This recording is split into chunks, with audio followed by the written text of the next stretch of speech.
have such sights to show you. There's very few movies that I would call genuinely scary, and there's even fewer still that I would consider disturbing or uncomfortable to watch. Every time I've been told a movie was going to be the most disturbing thing you'll ever see or so extreme it's banned in 26 countries, I always end up being disappointed because they never live up to that reputation. The Human Centipede, a Serbian film, and Cannibal Holocaust are on every top 10 most disturbing movies list, but I never thought any of those were disturbing at all. Cannibal Holocaust was the first found footage horror movie ever, so when it came out, a lot of people thought it was real. And this is still true today because whenever anybody talks about it, it's never about the plot or the characters, it's always about if people really died in the movie. Today, everybody knows that found footage is a gimmick, but it was so convincing in 1980 that the director ended up getting arrested for murder. You see, the director was ahead of his time, because not only did he market it as real found footage, but he had all of his actors agree to not do any public appearances until after the movie was out for a while. So the only reason anybody thought it was disturbing in the first place was because of a genius gimmick and genius marketing that tricked everyone into thinking it was real. The Human Centipede is another one that people call disturbing, but it's really just a gross out horror movie that's not even supposed to be scary. It has campy acting, strange characters, and a concept that's not supposed to be taken seriously, so I have to put it in the same category as Tusk or Ichi the Killer. I mean, how could I think this is disturbing when people are always talking about eating booty nowadays? A Serbian film is another movie that I can't take seriously because there's way too many ridiculous scenes that make it feel like a parody. The characters feel fake, the story doesn't feel natural, and it doesn't even have the balls to actually show us the disturbing stuff. And it's not even shot in that grainy 8mm film quality that would have made it feel more like a real snuff film, so there's a part of me that can never be fully immersed in the story because I know it's just a movie that's trying really hard to be edgy. It's kind of like a movie from a Rick and Morty parallel universe where everything is centered around sex, so instead of the usual old special forces guy using his training to rescue his family, their version of an action movie is an old porn star that has to come out of retirement to save his wife and kids, and he has to use his porn star skills to do it. Well, that's just silly. I think it would have been better with a grittier appearance because the editing is too sharp and the cinematography is too artistic, so it kind of feels like natural-born killers. There's a very thin line that a filmmaker has to walk when it comes to showing gore or things that people might find disturbing, because when it comes to seeing disturbing things, our brains try to protect us with this uncanny valley type of filter. Now, it's not exactly the same, but it is a primitive defense mechanism that makes excessive gore more amusing than horrifying, so it kind of looks silly when there's too much blood or too many chopped up body parts. So the key to a disturbing movie isn't so much about the visceral elements, as much as it's about accentuating the existential things. Of course, this is always going to be a subjective topic because there's a spectrum of what everybody can handle, but I think the one thing a disturbing movie has to be is unpleasant to watch. There's a lot of movies that have disturbing scenes, but because they make up such a small amount of the overall movie, it's easy to see them as entertaining and not something that will make you want to turn the movie off or walk out of the theater. Now, in my opinion, Martyrs is the most disturbing film you'll ever see, but not for the same reasons that other movies are called disturbing. It's not the blood or the death or even the woman with the straight razor. The part that everyone finds uncomfortable is the psychological side of the torture. Martyrs pushes the limits of suffering in a way that's never been done before, because it forces us to feel hopeless just like the characters, and it never gives us an emotional or narrative resolution. So if you were hoping to have some cathartic, rewarding experience at the end, you're going to be terribly disappointed with this one because nobody in the story gets to win.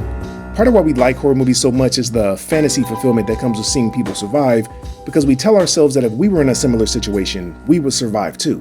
I really love this movie because of how immersive and raw it feels, but because the entire experience is pretty unpleasant, it's the type of movie that you only really need to see once. Although there's some unavoidable similarities to other films, Martyrs is one of the few that feels fresh and original, but it's also the type of idea that could never become a franchise. Well, it could if someone like me got to write it, because I think I could easily turn this into a trilogy and flesh out some of the details and the ambiguous parts about the cult and what they're actually trying to do.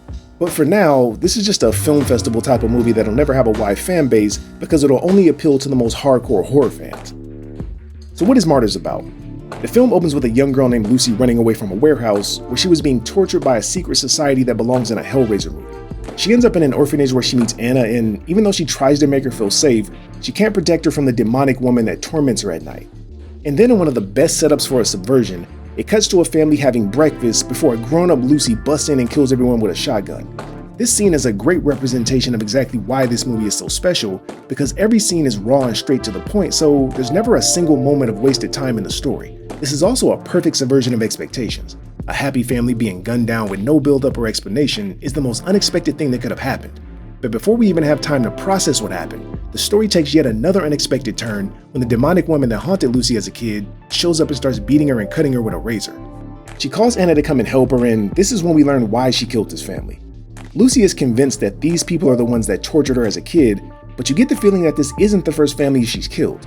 This movie is full of so many twists and subversions that you really don't know what the story is about until near the end. So the first time you see the woman, you don't know if this is a supernatural horror movie and ghosts and demons are going to be part of the story. The woman ends up being a hallucination, so everything we saw her doing to Lucy, she was actually doing to herself. The filmmaking up to this point has been flawless. The characters are perfectly developed, the pacing and action are immersive, and the plot details feel natural and easy to understand. The only real problem I have with the plot is I can't figure out why they stayed in the house so long after everyone was dead. They don't have any connection to these people and nobody even knows who they are, so why are they trying to clean up and hide the bodies like they live there? It gets even more confusing when Anna stays in the house overnight after Lucy kills herself. But I didn't notice this until I was making the video, so it's easy for me to see the minor flaws when I have time to analyze it, but the pacing is so smooth that you can't help but be fully immersed in every scene. You get the feeling that Anna didn't really believe this family tortured Lucy, so when she finds the secret door that leads to the basement, you kind of forget about how stupid it is for her to still be there. But if staying in the house wasn't dumb enough, she does probably the dumbest thing that I've ever seen in a horror movie. I don't know what she was expecting to find or why she needs to do this, but instead of running away from this house immediately after seeing these pictures, she decides to go down deeper into a locked sub-basement where she finds a woman that's chained to the wall. Now, a normal person would have left as soon as their friend died, and even if they did find a basement, there's no way anyone would have gone down 2 levels to explore it. It's kind of messed up that I've seen so many horror movies that if I ever found someone chained up like this, I would probably think they were dangerous. It's like maybe she's a werewolf or a demon, or maybe she has some sort of power like Cindy from The Boys. Anyway, she decides to do something even dumber than staying in the house and going into the basement when she unchains the woman and stays in the house for a second night in a row. There's no way anyone would stay in this house with all these dead bodies and a secret torture lab in the basement, especially because she's not trapped or injured, and she even has a working car, so there's really only one reason why she's still here. Because the movie has to happen! The clerics from Equilibrium show up, do a little gun kata, and then they drag Anna into the basement. And this is when things really start to get uncomfortable.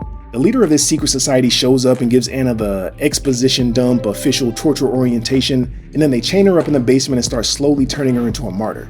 This is the same group that tortured Lucy as a kid, and the reason they did it is because they think with enough pain, a person can see into the afterlife. The next 15 minutes are basically Anna getting tortured day after day until she finally sees something and tells Mademoiselle. The entire cult shows up so they can hear what she said, but instead of telling them, Mademoiselle goes into the bathroom and kills herself. This is one of the most puzzling endings in cinematic history, and because we have so little information about the organization or any of the characters, it's almost impossible to figure out what Anna said. Almost. There's really only a few possible things that she could have said, and if we simply reverse engineer the final scene, we can separate all the individual boxes that would need to be checked. Whatever Anna said has to be something that Mademoiselle believes, has to make her want to kill herself, has to be something that she doesn't want to tell anyone else, and her final words, keep doubting, have to have a deeper meaning. Whenever I see people talk about this ending, they always approach it from the same boring, unoriginal perspective, and they never think that maybe they're looking at this movie the wrong way. Everyone only considers that Anna could have said one of 5 things, but none of those give us a satisfying answer. Of course, she could have said she didn't see anything, or she could have said she wasn't going to say if she saw something or not, but neither of those check any of the boxes. She could have also said she saw hell or something she can't explain, but there's no reason why these would make Mademoiselle want to kill herself or why she would keep it a secret. Now, if I had to pick a completely normal explanation that everyone would agree with, I would say that heaven makes the most sense. Heaven is definitely something she would believe, and it's obvious why she would kill herself, and it easily checks all the boxes with a little explanation. The fear of death is the cult's main motivation. It's the reason why they're a part of this. It's the reason why they're obsessed with the afterlife, but it's also the reason Mademoiselle didn't tell anyone. Anna told her that she saw heaven, but the only way you can get in is if you sacrifice something important. Suicide is the most obvious way to self-sacrifice, but it's also proving that she's no longer afraid of dying. She's mocking everyone with keep doubting because she knows none of them would be willing to do it. She knows that even if every one of them could see the afterlife with their own eyes, they still wouldn't be willing to kill themselves because they fear death so much. Just think about this. What do they plan to do after they see the afterlife? What do they think this is going to accomplish? If they believe in the afterlife, then they believe they'll get to see it someday. So the only reason they would spend this much time and effort on this is if they're trying to eliminate their fear of death. Now that makes sense, right? I mean, it checks all the boxes, it gives a reasonable explanation to the ending, and if we're being honest, that 60-second theory was probably one of the best you've ever heard about the ending of this movie. And even though that's a completely acceptable explanation, something about it just doesn't feel right. This woman kidnapped, killed, and tortured people for almost 20 years, and instead of getting punished for it, she gets to cheat code her way into heaven. I think this movie deserves something better, something that actually fits the tone of the story, something that's a little bit more complicated.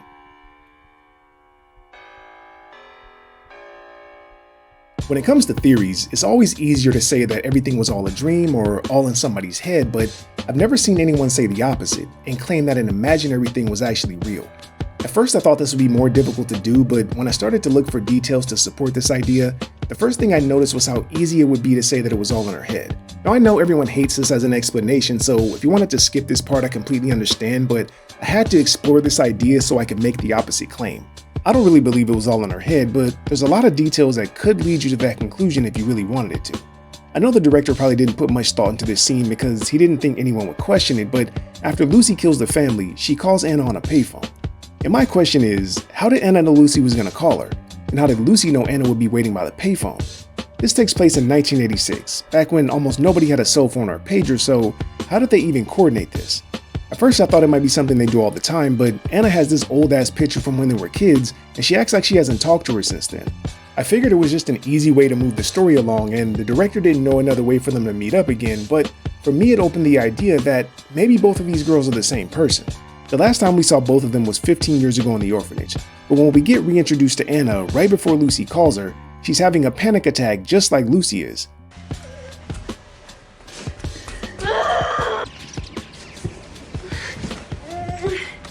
It makes sense for Lucy to be acting this way because she just killed 4 people and she's severely mentally ill. But there's no reason why Anna would be sitting in a parking lot, eating a sandwich, and also having a panic attack too. As I said before, this payphone scene doesn't really make sense, but if you think of Anna and Lucy as being the same person, it would explain why they're having the same reaction at the same time in very different circumstances. And the more I thought about it, the more it started to make sense because there was another extreme French horror movie that came out a few years before this called High Tension. And I'm sorry I gotta spoil the twist, but in the end we find out there never was a truck driver killing people, and it was really just the girl killing everyone and imagining that she was being chased by the trucker. The reason she started killing people was a little vague, but it's heavily implied that she was in love with her friend, and not being able to have her is what made her snap. Martyrs has a similar subplot too because Anna's in love with Lucy, but Lucy doesn't feel the same way. Both movies play with sexual repression, mental illness, and violent hallucinations, so because they're both so thematically similar, it's easy to think that they could both share a similar twist. The biggest issue I have with this idea is trying to explain the cult. The minute they show up, it kills the idea that Lucy is fake because it would be an impossible coincidence for Anna to have made up the cult and the torture as part of Lucy's backstory, and then they end up being real exactly like she imagined them. So this idea doesn't actually work when you start to ask more questions, but I just wanted to share some of the interesting details I noticed because they could change your interpretation of the movie. Everyone's interpretation of Lucy's hallucination is that it's a manifestation of her survivor's guilt. But something Mademoiselle said directly contradicts that theory. The mental trauma starts to break them, and that small, easily opened crack makes them see things that don't exist in our world. Did she see anything? Not even one monster? Did she see things that wanted to hurt her? She said that everyone they torture hallucinates something violent. That means Lucy's experience isn't unique, and her hallucinations can't be survivor's guilt. Something about the way they torture people is causing everyone to have violent hallucinations. But for a group that's actively trying to see into another dimension, they never consider that what these girls are seeing might actually be real. Just think about this. If an afterlife exists, then a god probably exists too. And because seeing into the afterlife is pretty similar to cheating death, there would definitely have to be consequences for opening Pandora's box. Anyone who sees into the afterlife or learns what happens after death will be cursed with a violent hallucination that will eventually make them commit suicide. If you really think about the process of creating a martyr, it's actually the process of giving them armor. They systematically desensitize the martyr by making them accustomed to pain, so when they look into the afterlife, they can't be hurt by the hallucinations. But what they didn't account for was the possibility that even knowing what the martyr sees has the same consequences as seeing it for themselves. This movie is very Lovecraftian at its core because the central theme in all of his stories is the consequences of forbidden knowledge. People going places they shouldn't go, seeing things they shouldn't see, and learning things they shouldn't learn always ends in tragedy. I think trying to see into the afterlife definitely meets the criteria, and because the afterlife is supernatural, it only makes sense that the hallucinations would be real. When we first see the scarred woman, we don't know she's a hallucination yet. But after we see that Lucy was doing everything to herself, we have to ask, how could she cut her back like this? Now I know a straight razor is sharp, but even if she was really flexible, it would be very difficult to apply enough pressure to cut this part of her back this deep. I think the ghost woman really killed Lucy, and the only reason we didn't see her do it is because we're seeing it happen from Anna's perspective. We only see her when no one else is around, so when Anna's there and she watches Lucy's throat be cut, it looks like she's doing it to herself. In the final scene when Mademoiselle's alone in the bathroom, we're not seeing it from her perspective because she's no longer the protagonist. The real protagonist of this scene is her servant ATN. From his perspective, he wouldn't be able to see whatever's making her do it, so just like with Anna, we can't see it either. Typically, the first character in a horror movie is either the protagonist or a random person that gets killed before the credits. But this opening scene goes against that formula because Lucy doesn't fit into either category. For the first 20 minutes, she's kind of the protagonist, but then she ends up being a temporary antagonist, and then the focus switches over to Anna. But it's the same situation with her because she's not even the main character by the end because the focus ends up switching over to Mademoiselle and then finally to ATN. I would argue there never really was a real protagonist because the story is centered around a situation more than a specific character, and that allows the story to be told from several different perspectives. When Anna told Mademoiselle what she saw, she passed the curse to her. So even though she didn't see the afterlife, anyone who knows what happens after death has to be punished in the same way. She couldn't tell anyone what she heard, or else they would have to suffer the same fate, so she decided to take her secret to the grave. So even if she could handle the hallucinations, and she had the willpower to never tell anyone, there's a house full of people desperate to know what she heard and are obviously okay with using torture to get it. I know it's hard to believe that a group of people who kidnap and torture people to death could be the good guys, but there's a few things that say this might just be the case. We don't know what these people are really trying to accomplish, and we don't know what they believe in, but because they put so much money, time, and effort into this operation, we know they have to believe in something. Mademoiselle talks about Jesus, God, and sin, and she even believes in the afterlife. But the God she worships can't be the Christian God, right? Why would she believe in Christian rewards for self-sacrifice, but not in Christian punishments for torturing and killing people? Trying to see into the afterlife was never a convincing objective to me. And the one thing that proves they're doing something other than what they're telling us is the fact that when we first see them, they have guns and tactical training. The only reason they came to the house was because Anna left the phone off the hook, so why would they show up with their guns out unless they were expecting something dangerous to be there? They obviously know about the hallucinations, so when we look at the guns and the tactical response to a phone that was left off the hook, we can assume that they know the hallucinations are real. Judging by the way they dress and the way the organization is structured, it makes more sense for them to be demon hunters or Ghostbusters than it does for them to be doing whatever bullshit they're telling us. What if they're torturing specific people because they're potentially infected with one of the hallucinations? And the torture is designed to force it to show itself and give them information on how to close the doors that allow them to cross over into our world. Again, just think about why they would need guns for this situation. And if we take this path, this could even explain some of the questions about Lucy. I said in the beginning that it didn't seem like this was the first family she's killed. And when you look at the way she dresses and the tactical gun control, she looks exactly like the other cult members did when they showed up. She's definitely done this before because she's way too comfortable with killing innocent people. You would only wear all black if you were going to commit a crime at night. So the only reason Lucy would be wearing all black to commit a crime early in the morning is because this is how the cult members dress every day. It makes sense for her to be a former member of the cult, but they didn't know she was one of the girls they tortured before. Lucy was tortured 15 years before she killed this family, and we're supposed to believe that a 10-year-old kid, locked in a dark, dirty-ass warehouse, was able to recognize the people who did it from a small picture in the newspaper 15 years later? I think the reason she was able to find the family is because the hallucination convinced her that this family was responsible for what happened. But the real reason she wanted to go there is so she could free the woman in the basement. Just think about this. The only reason Anna found the door to the basement is because the hammer fell over. But unless there was an earthquake or something, there's no possible way this could have fallen over. Well, unless something we can't see knocked it over, because it wanted Anna to find the door to the basement. What is a martyr?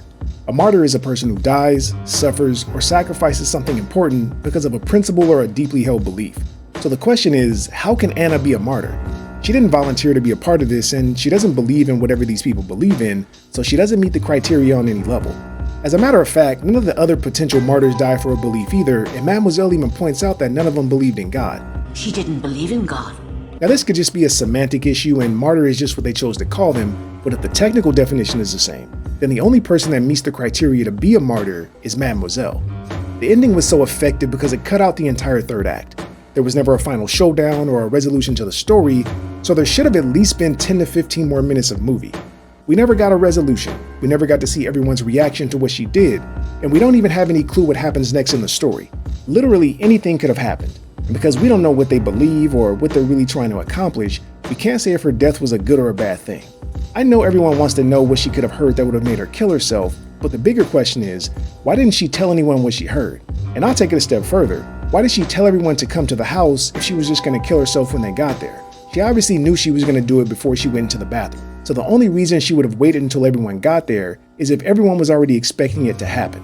Maybe Anna didn't actually say anything important, and Mademoiselle was going to kill herself no matter what. So when everyone heard the gunshot, it meant the prophecy was fulfilled or something beneficial happened.